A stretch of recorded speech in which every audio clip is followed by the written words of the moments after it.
Estamos en Charlas en la U, continuando la serie que hemos venido adelantando con entrevistas a los vicerrectores de la Universidad del Valle.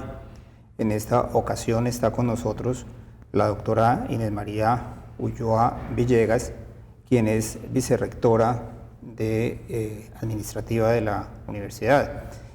La doctora Inés María es economista de la Universidad del Valle, doctora de la Universidad de Mannheim en Alemania en economía, especializada en unas materias sumamente complejas: macroeconomía aplicada, economía financiera, inversión y mercados de capitales, series temporales y macroeconomía.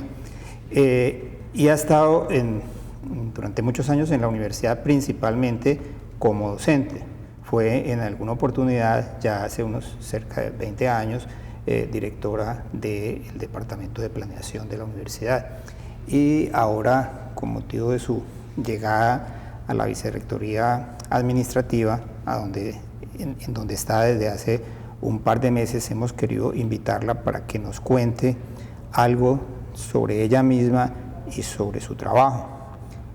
Bienvenida, Inés María. Muchas gracias, Oscar. Yo quería empezar por preguntarle, ya que estudió estas cosas tan aparentemente complicadas en Alemania, y inicialmente hizo sus estudios de pregrado en la Universidad del Valle, ¿cómo se comparan los estudios alemanes con los estudios que se hacen en las universidades colombianas? Pues los estudios en Alemania son unos estudios, por lo menos en la época en que a mí me tocó, porque después de los acuerdos de Bolonia las cosas han cambiado, pero en ese momento, pues primero que todo uno tiene que entender que en Europa y en especial en Alemania el bachillerato es un bachillerato muy complejo, de 13 años normalmente. Las personas que llegan a la universidad han sido prácticamente desde el final de la primaria escogidas, que pueden ir al gimnasio.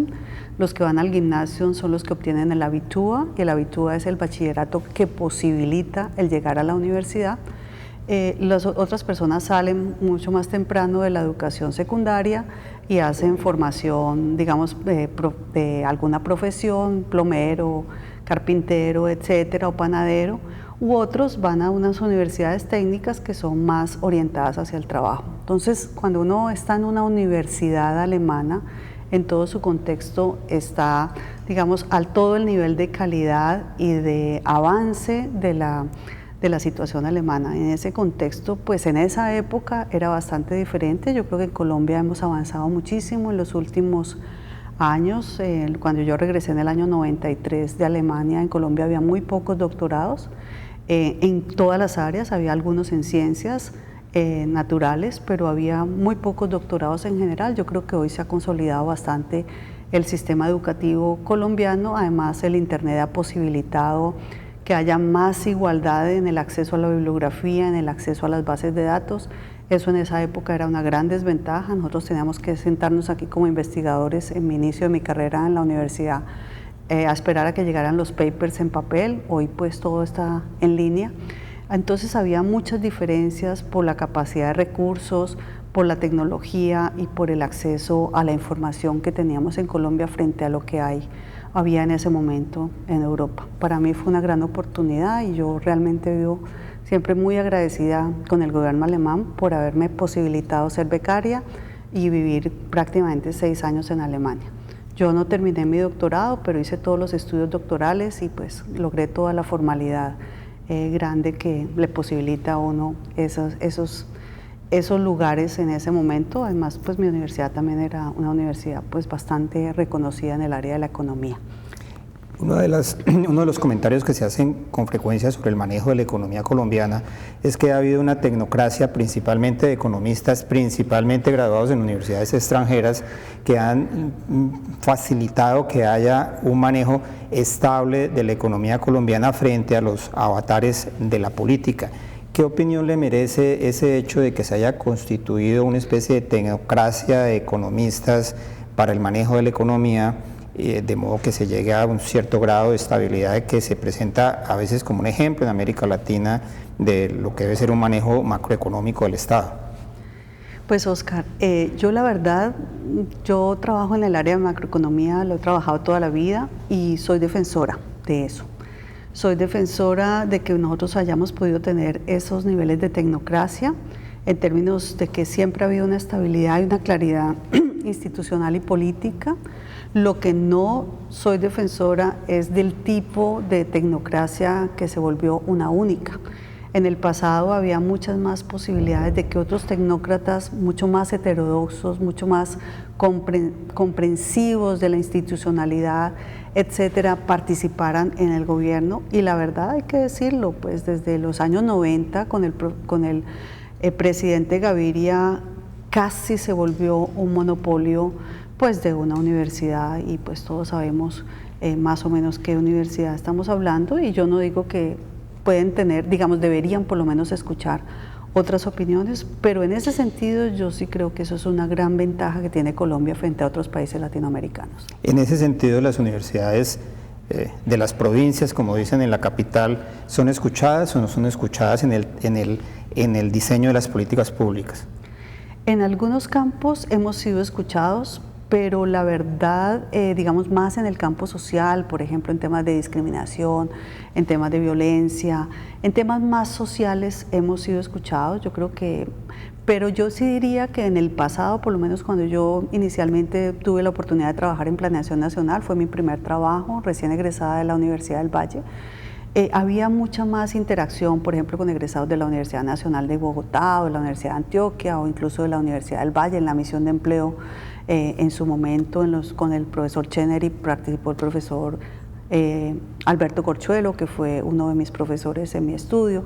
Hoy esas cosas son más escasas, pero mucho más, digamos, en temas sobre todo macroeconómicos, son mucho más escasas porque de alguna forma se consideran como la autoría los que están en el Banco de la República o en Planeación Nacional o en los ministerios, y si acaso pues consultan algunos profesores en Bogotá. Tenemos mucho menos, aunque sí nos leen nuestros papers y los comentan, pero que seamos involucrados en comisiones grandes, misiones, pues pocos, digamos, diría yo. Esa es una realidad, excepto pues José Antonio Campo, que es, yo diría, el economista más reconocido de Colombia, que es caleño, pero formado en el exterior.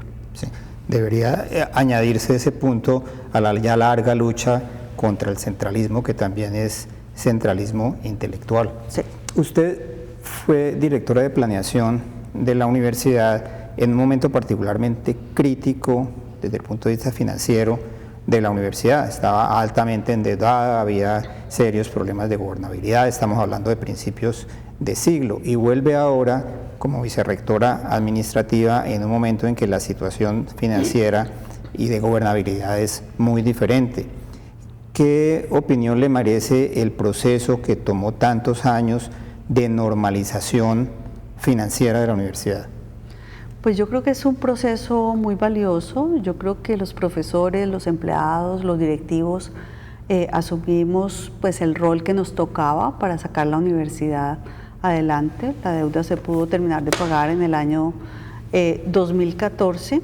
Sin embargo, pues uno sabe, yo lo sabía como docente, que pues, digamos fui directora del programa, hice administración académica en estos años.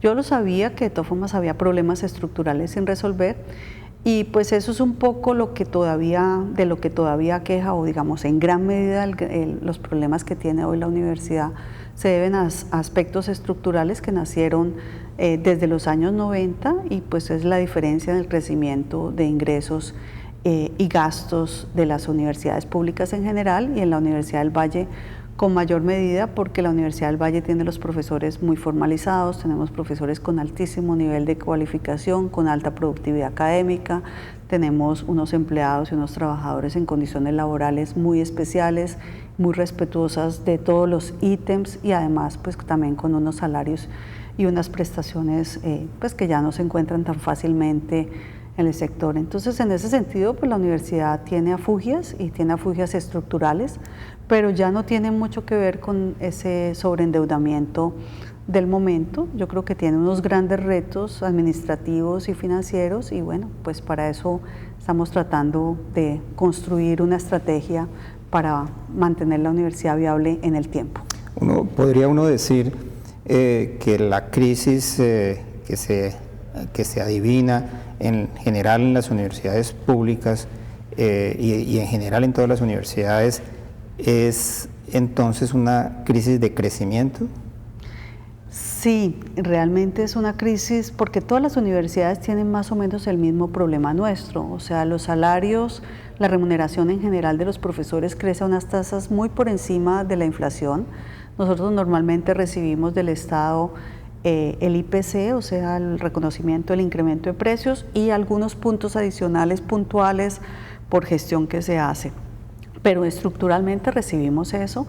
Y en ese sentido, pues los profesores somos más costosos, hay mayor calidad, o sea, en el pasado los profesores hoy tenemos muchas más posibilidades de asistir a congresos, de hacer ponencias, de publicar a nivel internacional y todo eso tiene una valoración en nuestro salario.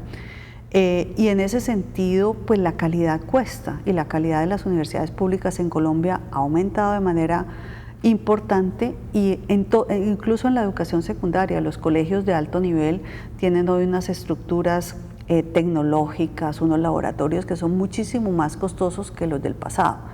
Y lo mismo le pasa a las universidades, en ese sentido hay un desfase que yo entiendo que para el gobierno es difícil de financiar y pues ha tratado de tener algunos indicadores y algunas restricciones porque es natural, son recursos públicos y pues en ese balance es que nos debemos mover para mantener la calidad en el marco de una eficiencia, de una buena administración de los recursos.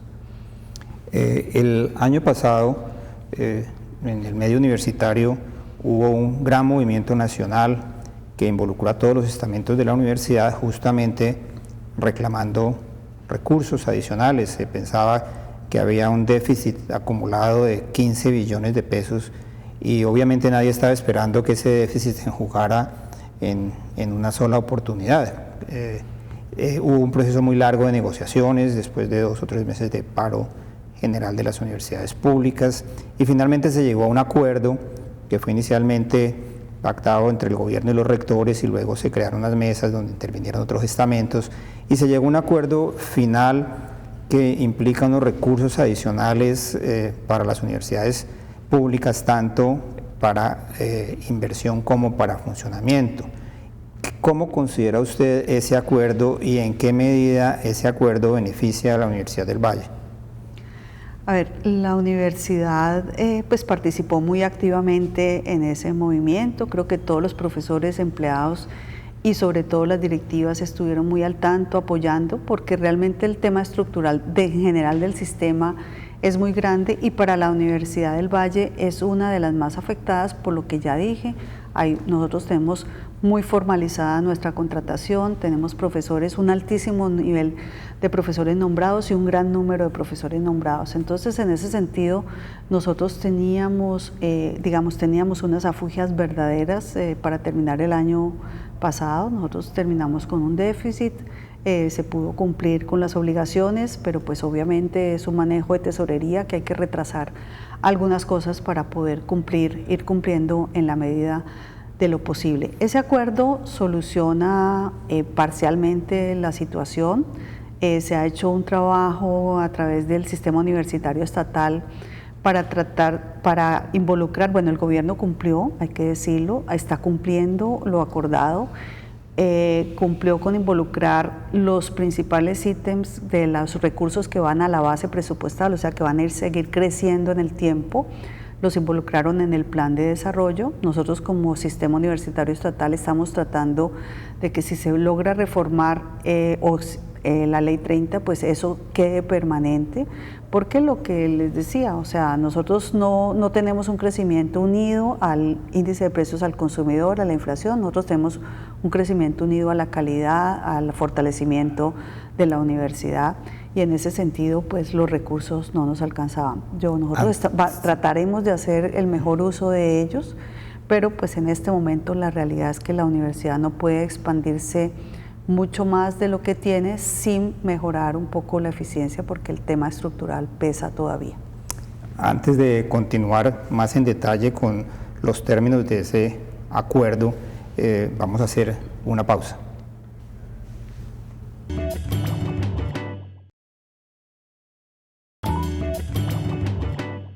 Estamos en el programa Charlas en la U entrevistando a la doctora Inés María Ulloa Villegas, vicerrectora administrativa de la Universidad del Valle. Y estábamos hablando de los términos del acuerdo que se realizó entre las universidades y el gobierno nacional para que hubiera unos recursos adicionales muy necesarios, tanto en funcionamiento como en inversión. Y yo quería que Inés María nos contara algo sobre las cifras en las cuales la Universidad del Valle se ve beneficiada por ese acuerdo. Pues Oscar, es lo siguiente, nosotros ya tenemos certificado que vamos a recibir este año 7.327 millones que van a la base. Adicionales. Adicionales que van, digamos, del acuerdo, que van a la base presupuestal, o sea que van a quedar en la indexación o en el manejo futuro de la universidad. Eso lo llamamos nosotros el artículo, ese es el artículo 86 de la ley 30, eso ya está certificado. Estamos teniendo unas discusiones y un trabajo con el Ministerio de Educación para acceder a los recursos, a 100.000 millones de pesos que hay para todas las instituciones de educación superior. Las instituciones técnicas y tecnológicas van a recibir el 25% de esos 100.000 millones y las universidades públicas el 75%. Esa definición no está todavía clara, pero sí se espera que sea la misma metodología con la que se repartieron los recursos del antiguo impuesto CRE, al que la universidad pues accedió en su momento. Tenemos listos unos proyectos para presentar cuando salga esa convocatoria, que esperamos que salga digamos a inicios, mediados de junio, si es un poco, digamos que es más o menos la expectativa que tenemos. Según los compromisos de ellos sería alrededor del 15 de junio ir definiendo esos proyectos para finalizar junio, estarlos presentando y poder recibir probablemente cerca de 3.000 millones de pesos para inversión, para adicionales a la universidad. Nosotros normalmente los recursos de inversión vienen de dos estampillas, la estampilla Pro Universidad del Valle, que es la estampilla que nos apoya desde los años 90 todo el proceso de infraestructura, de tecnificación, de comisiones de estudio, de formación, etcétera, y la estampilla de la Universidad Nacional, que teníamos una participación pequeña. A partir de este año empezamos a tener una participación un poquito mayor. Esos recursos que van a venir del acuerdo con el gobierno, el acuerdo reciente con el gobierno, van a fortalecer pues todos nuestros procesos sociales, van a poder fortalecer la permanencia de estudiantes, que es un tema central para la política educativa del país, van a poder fortalecer la formación doctoral, van a poder fortalecer seguramente las asistencias de docencia, que apoyamos a los estudiantes de posgrados para poder hacer sus estudios en la universidad con un apoyo para sostenimiento y sin pagar la matrícula, etcétera. Entonces, en ese sentido no sabemos el monto, pero pues más o menos es lo que nosotros podríamos esperar si usan la misma metodología. La metodología no ha sido todavía definida por el ministerio, pero pues uno más o menos sabe cómo se ha hecho en el pasado y no esperaría grandes cambios. Y estamos pendientes también en este mes de la distribución y la metodología con la cual vayan a distribuir el rubro de los 500.000 millones de pesos que se expuso por parte de las universidades públicas, que eran los recursos necesarios para terminar el año 2018. Eso quedó en el acuerdo con los estudiantes en 250.000 millones de pesos, eso sí, solamente para las universidades públicas en el 2019 y 250.000 millones en el 2020. Al respecto, nosotros tenemos certificados nuestros pasivos, yo ya lo dije, nosotros terminamos el año con un déficit importante, tenemos certificado la nómina que no pudimos pagar, las prestaciones sociales, etcétera, las cuentas por pagar que teníamos. O sea, nosotros ya diligenciamos un instrumento, porque así lo llaman los del ministerio. Un instrumento es una hoja Excel con muchos ítems donde se trata de evaluar el tema de tesorería, el tema presupuestal, el tema fiscal, para tratar de identificar por parte del Ministerio de Educación cuál es la razón del déficit. Nosotros en ese sentido tenemos bastante confianza de que allí podemos realmente recibir unos recursos importantes que nos puedan ayudar a solucionar el déficit acumulado con el que hemos venido operando. Si esos recursos a nivel nacional no se sustentan por parte de todas las universidades públicas como pasivos, entonces esos recursos pasarán a engrosar el rubro de recursos para inversión, los 100.000 millones de pesos. Estamos pendientes este mes de una reunión que seguramente van a citar en el ministerio para ya plantear cuál va a ser la metodología de repartición. Sí, no me atrevo a decir qué cifra puede ser, pero podría ser, si mantienen el criterio de pasivos, podríamos recibir unos recursos sustanciales por una vez, eso sí no van a la base. Cuando uno la oye hablar a usted de esos temas administrativos y se revisa más o menos la estructura de lo que es la Universidad del Valle, con 9 sedes en 9 municipios diferentes, con facultades en todos los campos de la ciencia, de la técnica, de las humanidades.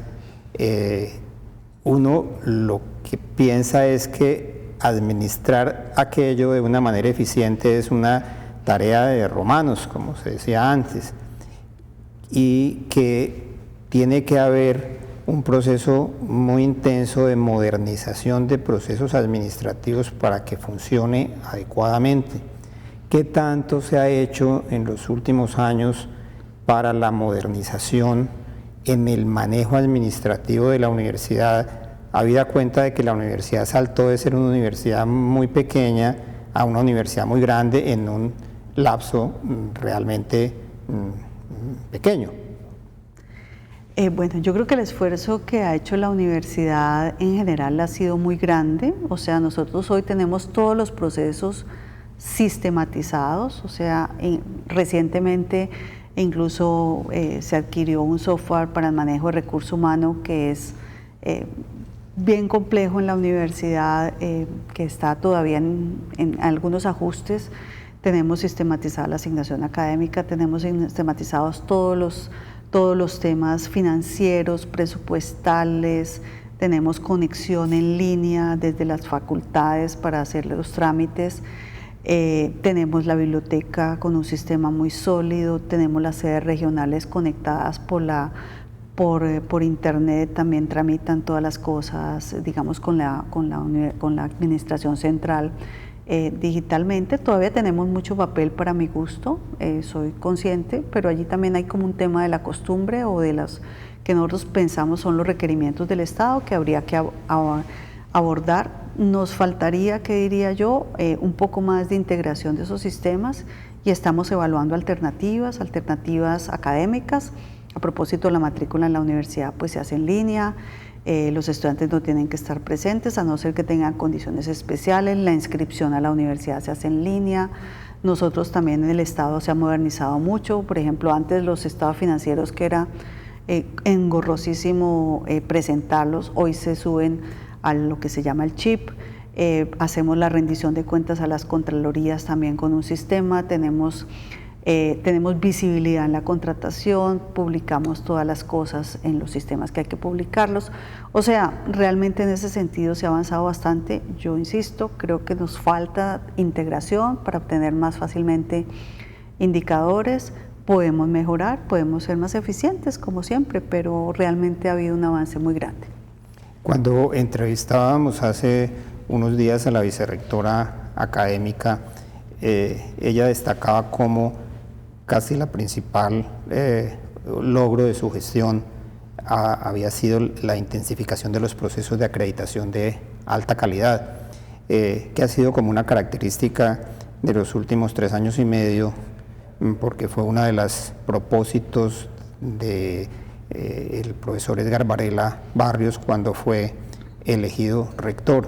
De la misma manera, yo percibo que en el tema administrativo, aparte de esta modernización administrativa, como ha habido recursos provenientes de la estampilla de la prouniversidad, se ha adelantado un proceso importante de construcciones, tanto en lo que se refiere a la adecuación de las construcciones ya un tanto antiguas de la universidad original, como en nuevas construcciones. ¿cuáles han sido las principales inversiones en ese campo? Bueno, allí hay, digamos, una amplia lista. Yo creo que me voy a detener como en 4 o 5 grandes. En las sedes regionales ha habido un gran proceso de mejoramiento de la infraestructura de salones, de la infraestructura deportiva, de la infraestructura de bienestar. En la sede de Palmira hay ya una sede muy buena y se va a iniciar, digamos, una segunda etapa para consolidar muchos de los elementos. Igual hay un acuerdo con la alcaldía para mejorar los espacios deportivos e incluso puedan ser usados por la gente de la zona. Eso es la zona llamada La Carbonera. En Zarzal se terminó una sede muy completa, es considerada una de las mejores sedes o lugares, digamos, educativos del norte del valle, sino el mejor. Tenemos incluso un área deportiva muy buena que va a ser usada también por personas del municipio. Hemos tenido los apoyos de los mandatarios locales y de la gobernadora. En Zarzal la sede va a ser inaugurada en los próximos días y ya entra en funcionamiento a partir de formalmente, pues completamente en los próximos días que empezamos ya la actividad académica del pregrado correspondiente al 2019-1, pues por todo el tema de lo que pasó el año pasado. En la universidad acá en Meléndez tenemos el edificio de Ciencias de la Computación, de Ingeniería de Sistemas y Computación. Es un edificio muy moderno, muy grande, muy bien dotado con laboratorios, con oficinas, con lugares de reunión, con incluso algunas oficinas de los profesores tienen un pequeño balcón, esa da hacia la 16. Es un edificio que tiene una estructura liviana, tuvo unos retrasos y se lograron solucionar y ya los profesores han podido empezarlo a ocupar y empieza a funcionar ya en todos sus salones y todas sus áreas la próxima semana también con el inicio del pregrado. Se ha reactivado y se está tratando de terminar unas etapas pendientes del edificio de la Facultad de Artes Integradas.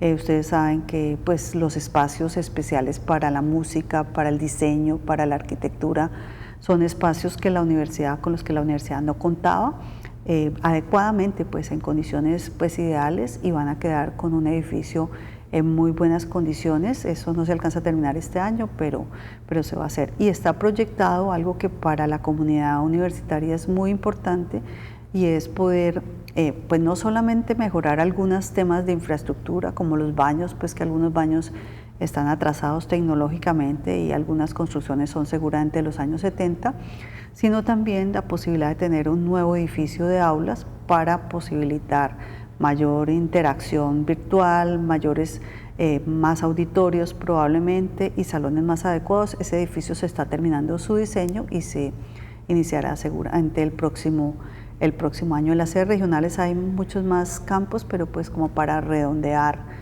el año pasado se invirtieron cerca de 80.000 millones de pesos y este año se van a invertir en la universidad con la estampilla cerca de 65.000 millones de pesos.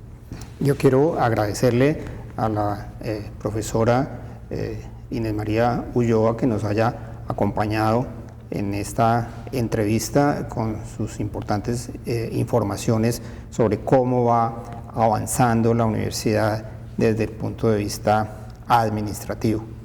Muchas gracias por habernos visto y escuchado y los esperamos en una próxima emisión de Charlas en la U. Muchas gracias, Oscar.